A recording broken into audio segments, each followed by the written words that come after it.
Hello everyone, welcome to success with Rai academy. 11 जनवरी 2021 के दैनिक जागरण के राष्ट्रीय संस्करण को आज की इस वीडियो में हम डिस्कस करेंगे। तो चलिए वीडियो को शुरू करते हैं। सबसे पहले अपनी मोटिवेशनल लाइन को देख लेते हैं। जब मूड खराब हो, काम करने का मन ना हो, यही वो वक्त है जब और ज़्यादा काम करना चाहिए, क्योंकि इस बोरियत को मारने के लिए ही तो ऐसा काम करना है कि पूरी ज़िंदगी फिर मज़ेदार लगने लगे। कभी कभी होता है कि जब आप पढ़ने बैठते हैं तो आपका पढ़ाई में मन नहीं लगता, और जैसे ही आप उठ जाते हैं पढ़ाई करने से, तो आपका फिर से मन करने लगता है। तो ये जो असमंजस की स्थिति होती है, उसी के बारे में इसमें बताया गया है कि अगर आपका किसी चीज़ में मन नहीं लग रहा है तो आप थोड़ा सा दृढ़ संकल्पित होइए और उसके बारे में सोचिए, और उसको आप एक जिद के तौर पर, जुनून के तौर पर पूरा करिए। क्योंकि जब आप कोई काम करते हैं उसमें जाहिर सी बात है आपको बोरियत होती है और उसके बाद मन नहीं लगता है, लेकिन अगर आप एक जिद के तहत उसको पूरा करने की ठान लेंगे, चाहे वो एक टाइम टेबल हो। देखिए, कभी कभी क्या होता है कि जो नए स्टूडेंट होते हैं वो टाइम टेबल इतना टफ बना देते हैं कि वो उसे स्वयं पूरा नहीं कर पाते हैं। अब वही दूसरा स्टूडेंट जो टाइम टेबल बनाता है, वो उसका भी मन नहीं करता होगा पूरा करने का, लेकिन वो अपनी जिद के आगे, अपने जुनून के आगे उस टाइम टेबल को कुछ नहीं समझता है और किसी भी हालत में उस टाइम टेबल को पूरा करने की कोशिश करता है। अब जो इस जिद को पूरा कर लेता है वो सफल हो जाता है, और जो इस बोरियत के आगे झुक जाता है वो फिर असफलता में आ जाता है। इसलिए जब भी आपको अगर किसी चीज़ में, किसी कार्य में मन ना लगे, बोरियत हो, तो आप थोड़ा सा 2 मिनट का गैप लीजिए और पूरी शिद्दत से 100% देकर उस चीज़ को पूरा करिए, और निश्चित तौर पर आपको सफलता प्राप्त होगी। चलिए अब न्यूज़पेपर को शुरू करते हैं। नेशनल पेज में 3 न्यूज़ है हमारे लिए। पहली न्यूज़ है कि स्कूल नहीं जा रहे बच्चों का पता लगाएगी सरकार। कोरोना काल में एजुकेशन सिस्टम पूरी तरीके से व्यवस्थित नहीं है, और सभी स्कूल, कॉलेज, कोचिंग, शैक्षणिक संस्थान सभी किसी न किसी तरीके से बंद हैं।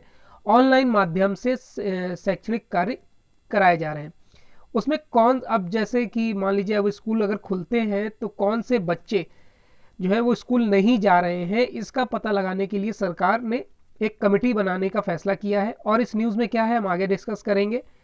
दूसरी न्यूज़ है कि भारतीय महिलाओं ने अटलांटिक रूट पर भरी ऐतिहासिक उड़ान।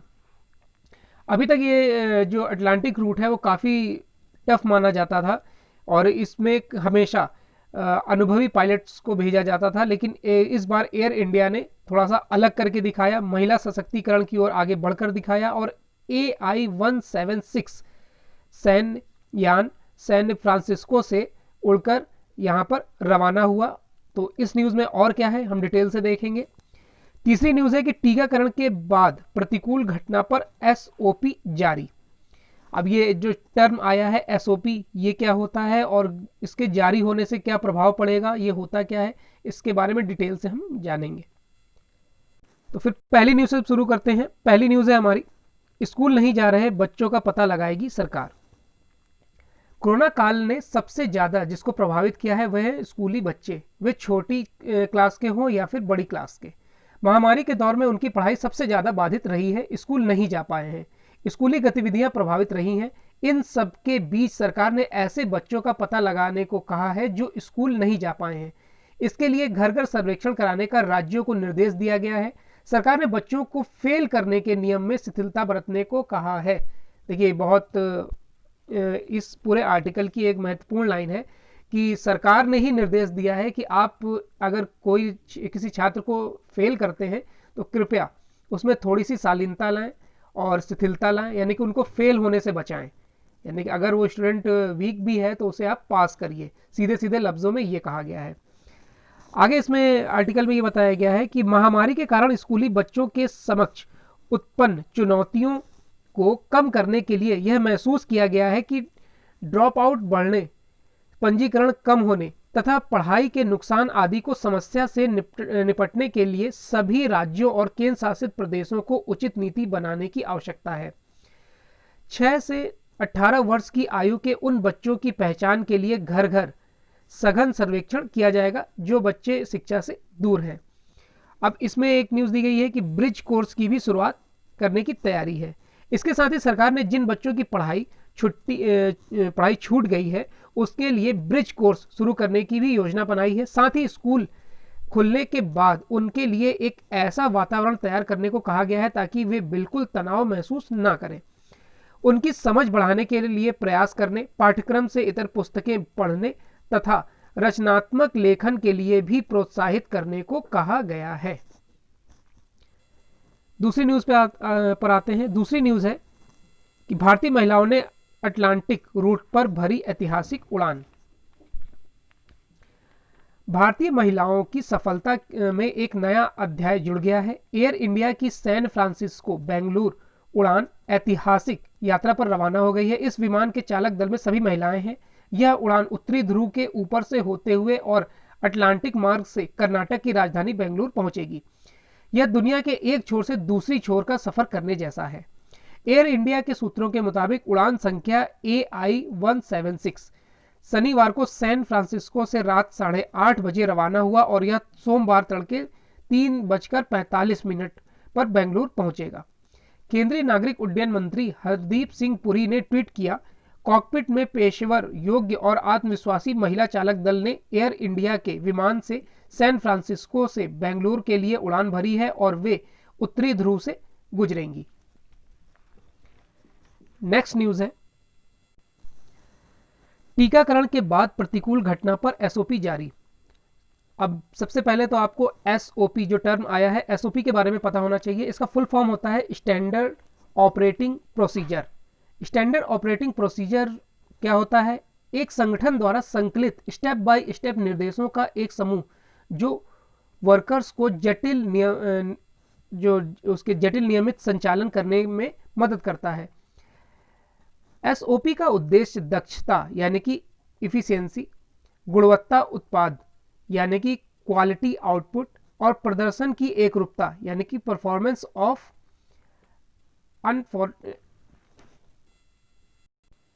को प्राप्त करता है, जबकि उद्योग के नियमों के अनुपालन में गलत संचार यानी कि मिसकम्युनिकेशन और विफलता यानी फेलियर को कम करता है। तो ये हो गया एसओपी के बारे में। अब इस न्यूज में क्या है ये देख लेते हैं।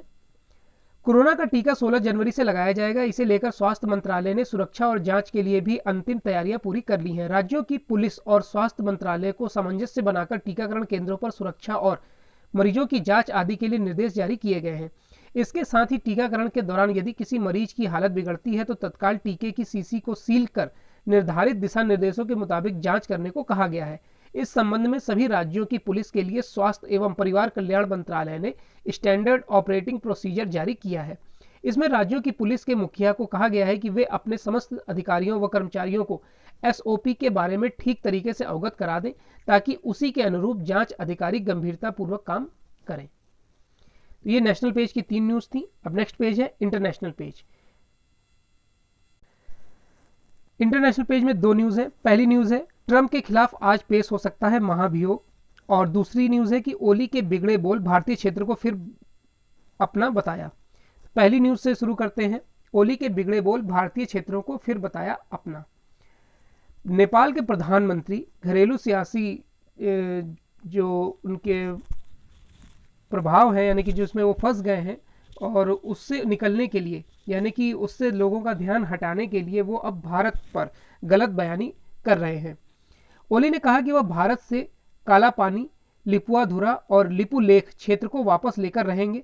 उनका यह बयान इसलिए भी अहम है कि सीमा विवाद को लेकर दोनों देशों के बीच विदेश मंत्री स्तर की बातचीत होने वाली है। ओली ने सीमा विवाद पर बातचीत करने के लिए भारत जा रहे विदेश मंत्री प्रदीप ग्यावली के एजेंडे में इन तीनों क्षेत्रों को वापस लेना प्रमुख बताया है। तो ये ओली की जो पार्टी है उसमें और यानी कि नेशनल असेंबली में और प्रचंड जो इससे पहले प्रधानमंत्री थे दोनों एक ही पार्टी के हैं और इन दोनों में काफ़ी मतभेद हुए हैं। ओली के कई ऐसे निर्णय हैं जिससे उनकी पार्टी नाखुश है, लेकिन अब वो प्रधानमंत्री पद भी छोड़ने को तैयार नहीं है। कई बार उनके खिलाफ प्रस्ताव लाया जा रहा है लेकिन वो इस चीज़ को किसी न किसी तरीके से टाल रहे हैं और अब लोगों का ध्यान दूसरी तरफ करने के लिए वे भारत के खिलाफ बयानबाजी कर रहे हैं, जबकि उनकी ही संसद ने, इससे पहले भी ये न्यूज़ आ चुकी है उससे कि उनकी संसद ने भी इन बातों को नकारा है कि भारत से नेपाल के अच्छे संबंध हैं। चीन की आड़ लेकर भारत को किसी भी प्रकार से उकसाया नहीं जा सकता है। भारत ने भी कई बार इसका विरोध किया है कि लिपुआधुरा, लिपुलेख, काला पानी, ये सब हमेशा से ही भारत के अभिन्न अंग रहे हैं, लेकिन ओली अपनी सत्ता बचाने के लिए, अपनी कुर्सी बचाने के लिए गलत बयानबाजी कर रहे हैं। नेक्स्ट है कि ट्रंप के खिलाफ आज पेश हो सकता है महाभियोग। ये अमेरिकी संसद पर जो हमला हुआ था वो जाहिर है कि ट्रंप के समर्थकों द्वारा या ट्रंप के उकसावे पर ही किया गया था। ट्रंप ने ट्विटर पर जो भाषण दिए, जो वीडियो अपलोड किए, उसके वजह से उन पर ये कार्रवाई करी जा रही है। और समर्थकों ने उनके भाषण के बाद, यानी ट्विटर पर उनके अपलोड करने के बाद ही संसद पर हमला किया, आक्रमण किया। और उसके बाद ट्रंप ने सार्वजनिक तौर पर इसके लिए माफ़ी भी मांगी। ट्विटर ने भी उनके अकाउंट को हमेशा के लिए बंद कर दिया है। और अब जबकि उनका कार्यकाल सिर्फ 9 दिन का बचा है, लेकिन उन पर महाभियोग चलाने की बात हो रही है। अमेरिकी संसद पर समर्थकों के हमले को लेकर राष्ट्रपति डोनाल्ड ट्रंप के खिलाफ महाभियोग की जमीन तैयार हो गई है। डेमोक्रेटिक पार्टी के सांसदों ने ट्रंप के खिलाफ आरोपों का मसौदा तैयार कर लिया है। इस पर 190 डेमोक्रेट सांसदों ने हस्ताक्षर किए हैं, लेकिन ट्रंप की रिपब्लिकन पार्टी के किसी सांसद ने अभी तक इसके समर्थन नहीं किया है। महाभियोग संबंधी प्रस्ताव सोमवार को संसद के निचले सदन प्रतिनिधि सभा में पेश किया जा सकता है। इस सदन में डेमोक्रेट्स बहुमत में है। अब महाभियोग योग्य अपराध, ट्रंप दे इस्तीफा। जो ये रिपब्लिकन पार्टी के शीर्ष सीनेटर पैट टूमी ने संसद पर ट्रंप समर्थकों के हमलों की तीखी आलोचना की है। उन्होंने कहा कि मेरा मानना है कि ट्रंप ने महाभियोग चलाने योग्य अपराध किया है। टूमी ने ट्रंप के इस्तीफा देने को कहा है। टूमी दूसरे रिपब्लिकन सीनेटर हैं जिन्होंने राष्ट्रपति के इस्तीफे की मांग की है। इससे पहले अलास्का की सीनेटर लिजा मुर्कोवस्की भी ट्रंप के इस्तीफे की मांग कर चुकी हैं। तो ये इंटरनेशनल पेज की 2 न्यूज़ थी। अब नेक्स्ट पेज पर आते हैं। नेक्स्ट पेज है हमारा बिजनेस पेज। बिजनेस पेज में 2 न्यूज़ है। पहली न्यूज़ है कि पिछली छमाही में वस्तुओं का व्यापार घाटा 36% कम हुआ, यहाँ पर कम होगा। और पीएम के वोकल फॉर लोकल अभियान का दिखने लगा है असर। और दूसरी न्यूज़ है भारतीय फौलाद के मुरीद हुए चीन में लॉकडाउन बना भारत के लिए अवसर। चीनी उद्योग ने इस्पात के लिए बोकारो स्टील को दिया है ऑर्डर। तो पहली न्यूज़ से शुरू करते हैं। भारतीय फौलाद का चीन भी मुरीद हो गया है। लॉकडाउन में जब चीन में इस्पात का उत्पादन बंद हो गया तो वहां के छोटे उद्योगों ने भारत की ओर देखा। बोकारो स्टील का इस्पात चीन में गुणवत्ता की कसौटी पर ऐसा खरा उतरा कि पहली बार इसका भारत से चीन को निर्यात किया गया। अप्रैल से अगस्त के बीच करीब 2 लाख टन इस्पात बोकारो स्टील ने चीन भेजा है। मांग का आलम यह है कि इस वित्त वर्ष के अंत तक बोकारो स्टील का निर्यात करीब 4 लाख टन तक हो जाएगा। इसके अलावा वियतनाम, नेपाल, बांग्लादेश, श्रीलंका समेत कई और देश भी भारतीय इस्पात को भरोसेमंद मानते हैं। अब तक करीब 2.5 लाख टन इस्पात विदेश जा चुका है। इस प्रदर्शन के दम पर कई साल से नुकसान में चल रही बोकारो स्टील कंपनी अब मुनाफे में आ गई है। नेक्स्ट न्यूज़ है पिछली छमाही में वस्तुओं का व्यापार घाटा हुआ 36% कम। आत्मनिर्भर भारत के लिए प्रधानमंत्री नरेंद्र मोदी के वोकल फॉर लोकल नारे का असर धीरे धीरे दिखने लगा है। विशेषकर पिछले 6 महीने में व्यापार घाटे में हुई गिरावट इसकी गवाही दे रही है। वाणिज्य व उद्योग मंत्रालय के मुताबिक जुलाई-दिसंबर 2020 में वस्तुओं का व्यापार घाटा जुलाई-दिसंबर 2019 के मुकाबले 36% कम रहा है। 2020 की दूसरी छमाही में व्यापार घाटा 48.6 अरब डॉलर का रहा, जो साल भर पहले 75.9 अरब डॉलर का था। इस दौरान आयात में निर्यात के मुकाबले अधिक कमी दर्ज की गई है। तो ये बिजनेस पेज की 2 न्यूज़ थी। अब नेक्स्ट पेज पर आते हैं। नेक्स्ट पेज है हमारा एडिटोरियल पेज। एडिटोरियल पेज में 3 आर्टिकल हैं। पहला आर्टिकल है मुश्किलों से पार पाने की चुनौती। यह कोई सामान्य वर्ष नहीं है, बल्कि कोरोना संकट से के गर्भ से निकला साल है। अतः चुनौतियां बड़ी हैं तो उनसे निपटने की चाह भी सशक्त हो गई है। इसी पर लिखा गया है आर्टिकल। और यह आर्टिकल लिखा है जीबी पंत सामाजिक विज्ञान संस्थान प्रयागराज के निदेशक बद्री नारायण द्वारा। दूसरा आर्टिकल है समस्याएं बढ़ाती संवाद की कमी।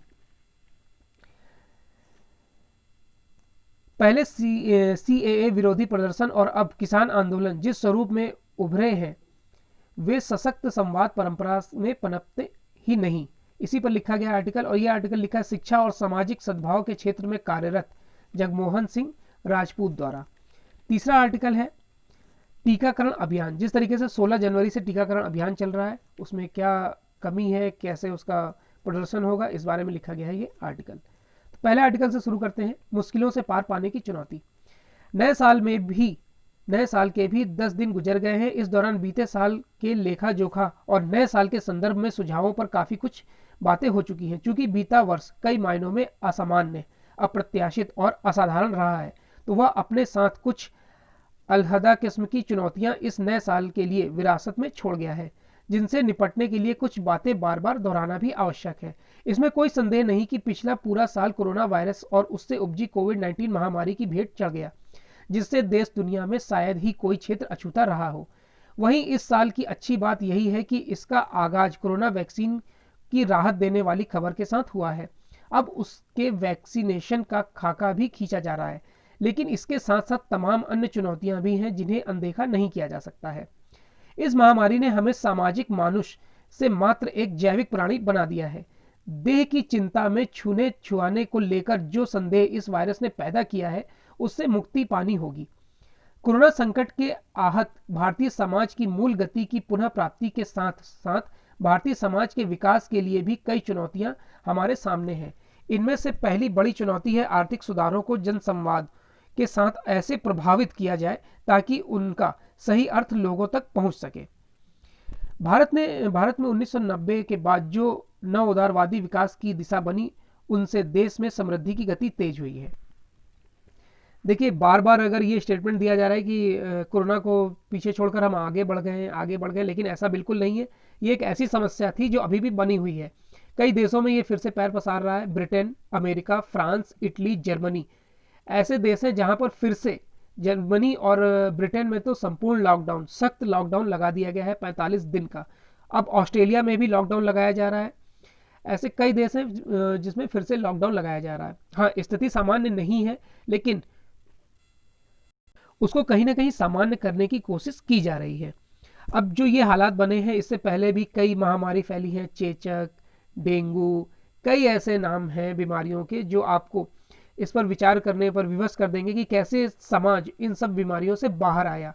लेकिन समय के साथ और दवाओं, वैक्सीन के साथ इन सब चीज़ों से पार पाया जा सकता है। कोविड का जो वैक्सीन है वो भारत में, अभी दूसरे देशों में तो वैक्सीनेशन स्टार्ट है, लेकिन भारत में 16 जनवरी से शुरू हो रहा है वैक्सीनेशन। और इसमें किस हद तक सफलता पाई जाएगी, देखिए ये है तो बहुत बड़ा अभियान, लेकिन अब सरकार भी इसके लिए पूरी सुनियोजित ढंग से एक नियमित रूप से नियम बनाकर, एक पूरा ड्राफ्ट बनाकर इसमें आगे बढ़ रही है। अब इसके परिणाम क्या होंगे ये तो देखने वाला समय बताएगा। वायरस की वैक्सीन का जरूरतमंदों तक वितरण इस साल की सबसे प्रमुख चुनौती होने जा रही है। इसमें यह ध्यान रखना होगा कि वह तबका इसकी खुराक से वंचित न रह जाए जो अपनी आवाज उठाने में सक्षम नहीं है। हमें एक संवेदनशील वैक्सीन वितरण प्रणाली बनानी होगी। साथ ही हमें आत्मनिर्भर बनते हुए कोरोना से हुए नुकसान की भरपाई की दिशा में भी उन्मुख होना होगा। स्मरण रहे कि यह सामान्य वर्ष नहीं है, बल्कि कोरोना संकट के गर्भ से निकला साल है। अतः चुनौती बड़ी है तो उससे निपटने की चाह भी सशक्त होगी। दूसरी न्यूज है समस्याएं बढ़ाती संवाद की कमी।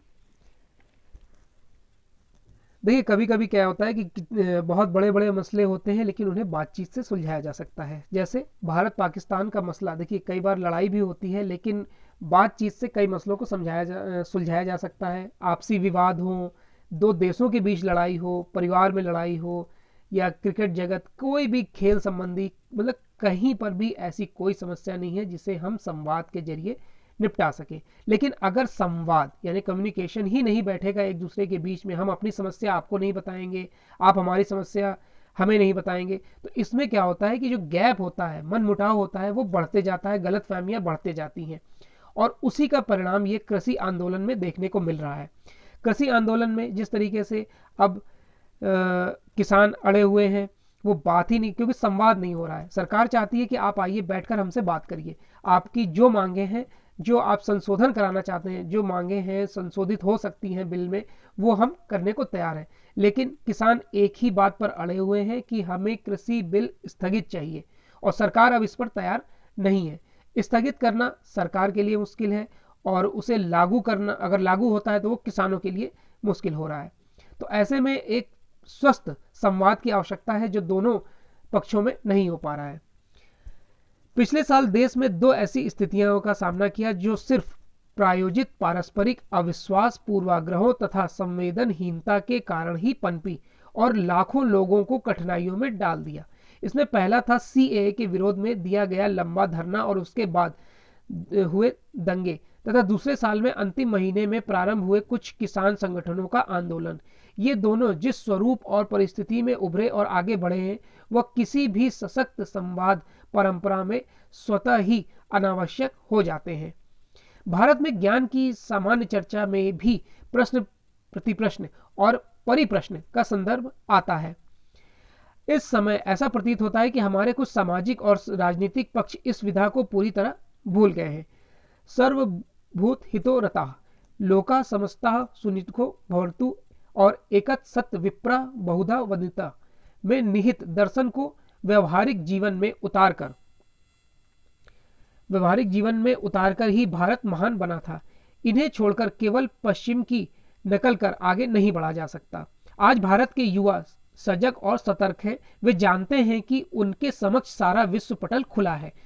लोग भारत से कुशल और प्रशिक्षित युवाओं की प्रतीक्षा कर रहे हैं। इसके लिए आवश्यक है कि उन्हें उच्चतम स्तर की शिक्षा मिले, ज्ञान, विज्ञान, नवाचार के निर्बाध अवसर मिले। जब भारत के मूल स्वरूप और प्राचीन ज्ञान, विज्ञान, दर्शन, आध्यात्म की समझ के साथ पश्चिम के विकसित विज्ञान तकनीकी का समायोजन होगा, तब विश्व कल्याण और शांति का पथ स्वतः ही खुल जाएगा। नेक्स्ट आर्टिकल है टीकाकरण अभियान। महामारी कोविड-19 रोधी वैक्सीन लगाने की तैयारियों को अंतिम रूप देने के बीच प्रधानमंत्री की मुख्यमंत्रियों से होने वाली बातचीत से यही संदेश निकलना चाहिए कि इस देशव्यापी अभियान में केंद्र और राज्यों के आपसी सहयोग में कोई कसर नहीं रह जाए। ऐसी कोई संदेश तभी निकलेगा जब तक अभियान के संचालन में दलगत राजनीति हितों को आड़े नहीं आने दिया जाएगा। यह शुभ संकेत नहीं है। जहां कुछ विपक्षी नेताओं ने वैक्सीन को लेकर लोगों को गुमराह करने के वाले बयान दिए हैं, कुछ ने इसे मंजूरी देने की प्रक्रिया को लेकर गैर जरूरी सवाल उठाए हैं। बहुत से ऐसे नेता हैं जो इसको लेकर ऐसी बातें बोल रहे हैं जो इसके पक्ष में नहीं है, जैसे कि मतलब इसका ट्रायल करना चाहिए था, ड्राई ट्रायल नहीं होना चाहिए था, कई ऐसी बातें हैं। लेकिन सभी को मुफ्त में वैक्सीन लगाना भी एक इनकी मांग है जो कि स्वाभाविक है कि पूरी नहीं की जा सकती है। लेकिन जो डॉक्टर उस समय हमारे लिए साथ हमारे खड़े थे जब कोरोना एकदम पीक पर था इंडिया पर, उन्होंने अपनी परवाह ना करके समाज की चिंता करी। वो स्वास्थ्य कर्मी जो जैसे हम लोग कोरोना मरीजों से या कोरोना से दूर रहते हैं, वो तो उन्हीं को फेस कर रहे थे। नर्स जो उनका इलाज कर रही थी, उन्हें मेडिसिन वगैरह दे रही थी। तो इन सब को देखते हुए तो यही लगता है कि अगर उन्हें फ्री में ये वैक्सीन दी जा रही है तो ये सरकार का सबसे अच्छा स्टेप माना जा सकता है। विपक्षियों का काम है सरकार के विरोध में बोलना। जब वो सरकार में आएंगे तो आज जो सरकार में है वो विपक्ष में हो जाएंगे, वो विरोध में बोलेंगे। तो ये एक सामाजिक प्रक्रिया, राजनीतिक प्रक्रिया है, ये चलती रहेगी। लेकिन जो अभियान भारत सरकार इस समय ला रही है वो वाकई में प्रशंसनीय है। तो ये एडिटोरियल पेज के 3 आर्टिकल थे। अब नेक्स्ट पेज पर आते हैं। नेक्स्ट पेज है हमारा स्पोर्ट्स पेज। स्पोर्ट्स पेज में एक न्यूज़ है हमारे लिए और वो न्यूज़ है कि यहाँ पर होगा सिडनी में क्रिकेट को बदनाम करने वाली नस्लभेदी बाउंड्री। सिडनी टेस्ट में लगातार दूसरे दिन भारतीय तेज गेंदबाज मोहम्मद सिराज पर कुछ दर्शकों ने नस्लीय टिप्पणी की। सिराज के अंपायरों से शिकायत करने के बाद मैच काफी देर तक रुक गया और भारतीय खिलाड़ी मैदान पर एकजुट हो गए। भारतीय क्रिकेट कंट्रोल बोर्ड यानी बीसीसीआई के सूत्रों की माने तो हाल ही में अपने पिता को खोने वाले सिराज को दर्शकों ने भूरा कुत्ता और बड़ा बंदर जैसे शब्दों से अपमानित किया। इन दर्शकों को बाद में सिडनी क्रिकेट ग्राउंड के बाहर कर दिया गया। इस मामले में आईसीसी भी सख्त हो गया। आईसीसी ने क्रिकेट ऑस्ट्रेलिया से कार्रवाई की रिपोर्ट मांगी है। सिराज और टीम के उनके सीनियर साथी जसप्रीत बुमराह को शनिवार को भी नस्लीय टिप्पणियों का सामना करना पड़ा था, जिसकी शिकायत भारतीय टीम प्रबंधन ने औपचारिक रूप से मैच रेफरी डेविड बून को की थी। तो ये आज का यानी 11 जनवरी 2020 का दैनिक जागरण का राष्ट्रीय संस्करण था। आई होप आपको वीडियो अच्छा लगा होगा। अगर आपको वीडियो अच्छा लगा तो लाइक और शेयर कर दीजिएगा। वीडियो देखने के लिए धन्यवाद।